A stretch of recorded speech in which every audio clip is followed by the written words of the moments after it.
So every week in Sunday school, I sit there and I think, okay, this is a nice lesson and all, but how can I actually use this in my life? While that is kind of what we're supposed to do and all, my meaning is slightly different than what might be expected from a Sunday school. William James wrote about truth in around 1907 with his Pragmatism's Conception of Truth. It said that truth is best identified with what improves life, what works best. Truth is defined in terms of usefulness, as James asks, what, in short, is truth's cash value in experiential terms? We can concede that in religious terms, we're not always seeking for the cash value of truth. But maybe we are. After all, inheriting a universe for specific good behavior has a value. But beyond that, in a rational term, the church has always sought out truths, not just in religious terms, but in all terms. And why is that? To improve our lives. At least half of our search for truth has to do with life here, right now. In the more advanced religions, education becomes a foundational tenet of worship. Mormons go so far as to say that man cannot be saved in ignorance. At the same time, we're attempting to learn eternal principles. Our religion places a heavy component on how to improve mortal life, from food storage, encouragement to seek knowledge out of the best books, even to the point of saying a man has a responsibility to provide for his family. The temporal cannot be separated from the eternal. What I have wanted for years are points which help shape not just my spiritual future and success, but points which help shape my professional ability to succeed through true principles that provide good results in the temporal world. I don't feel it's wrong to search the scriptural truths for the secrets of success. The topic of Lesson 8 for the church Sunday school class is on Matthew 5. This is the chapter most commonly associated with those attitudes and beliefs that are considered to be most Christian. The Beatitudes teach us the proper spiritual, mental, and emotional attitudes to carry. But scriptures are never given in a vacuum, and we need to consider the context in which it's given. The Beatitudes are well known. The poor in spirit get the kingdom of heaven. Mourners will be comforted. The meek shall inherit the earth. Those who hunger and thirst after righteousness will be filled. The merciful shall obtain mercy. The pure in heart will see God. Peacemakers will be called the children of God. And the persecuted, like the meek, will inherit the earth. Hearing these sentiments can make almost any man forget that the gospel of Jesus Christ is not to create impotence. The prime example that everybody loves is when Jesus went into the temple and cleaned out the money changers. However, this occurred 3 years after the Sermon on the Mount. Context is important. What can be done now is not always the same as that which can be done later. No one understands relative power structures like God.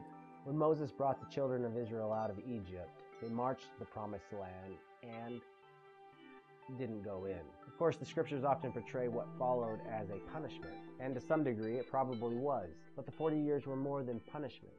It was a preparation. The Israelites who came out of Egypt were a group of slaves with little group cohesion or group identity. As slaves, they likely had little to no access to weapons and military training. What occurred over 40 years was more than just a punishment, but a relearning of how to be a unified people with military might. What appears likely is that during the 40 years in the wilderness, they were able to drop the slave mentality. The group grew together, and the rising generations were able to manufacture weapons and train with them. The group, which was at one point previously powerless, was now powerful. And now back to Jesus' time.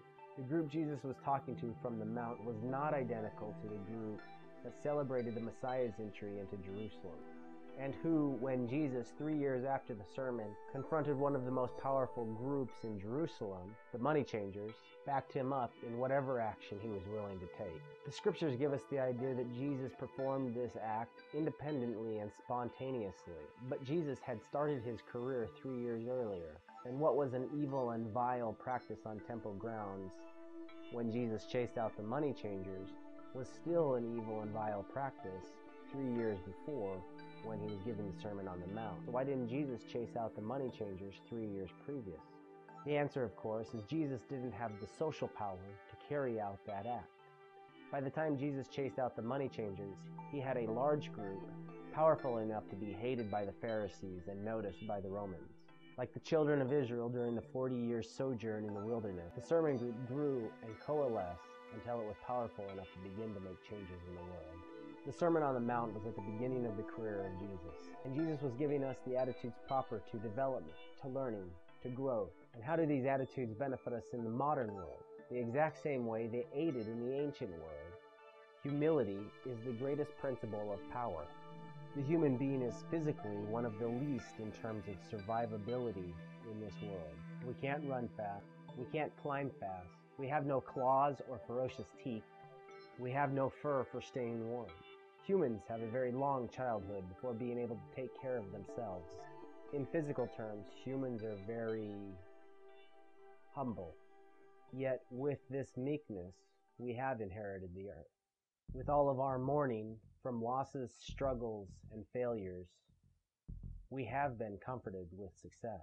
This is the way of power. Those who are able to allow themselves to undergo and withstand the roughness of trial and error will, with persistence, end up the victors.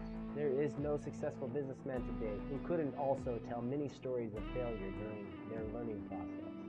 No academic or inventor contributes much to the world without climbing through many bad and wrong ideas. The road to success has much to do with trial and error. If you are humble enough to try and fail, and then to try again, and possibly multiple agains, without giving up, then you embody the principles in the Beatitudes. The group that sat at the foot of the mount as Jesus gave the sermon accepted those principles. They taught those principles to their children. And despite having to be humble through many persecutions, trials, and tribulations, over the next 300 years, a humble group on the Sermon Mount grew to become the dominant force in the known world. The gospel of Jesus Christ is not one of giving up power, but of preparing to receive more power, both in the world to come and, if humble, in this life too.